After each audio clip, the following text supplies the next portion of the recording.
Middle east में युद्ध के बादल अब और भी काले और घने हो गए हैं क्योंकि अमेरिका ने ईरान के खिलाफ अपनी सैन्य घेराबंदी को चरम पर पहुंचा दिया है।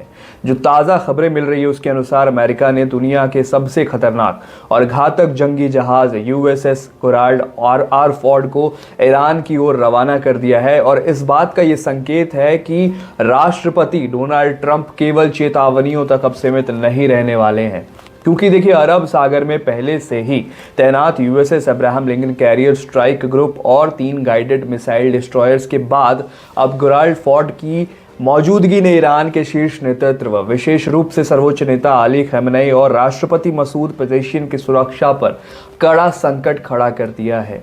रक्षा विशेषज्ञों का मानना है कि अमेरिका की यह हरकत केवल सैन्य शक्ति का प्रदर्शन नहीं है, इसके पीछे एक बहुत बड़ी रणनीतिक योजना छिपी हो सकती है। आपको याद रहे कि हाल ही में वेनेजुएला के राष्ट्रपति निकोलस मादुरो को उनके आवास से उठाने के गुप्त ऑपरेशन में भी इसी घातक जंगी जहाज का इस्तेमाल किया गया था, जिससे अमेरिका ने मिडनाइट हैमर का नाम दिया था। अब सवाल ये उठ रहा है कि क्या अमेरिका ईरान के शीर्ष नेतृत्व के साथ भी कुछ ऐसा ही करने की योजना बना रहा है। खबरें आई थी कि जो शीर्ष कमांडर है वो बंकर के नीचे छुपे हुए हैं, जिसे अमेरिका ढूंढने में नाकाम हो सकता है। देखिए, ईरान और अमेरिका के बीच चल रही परमाणु वार्ता की विफलता इस तनाव का मुख्य कारण है। हालांकि ईरान ने अपने यूरेनियम संवर्धन को 60% तक कम करने की पेशकश की है, लेकिन अमेरिका एक ऐसी लिखित गारंटी और डील चाहता है जो भविष्य में ईरान के परमाणु हथियार बनाने की संभावना को पूरी तरीके से खत्म कर दे।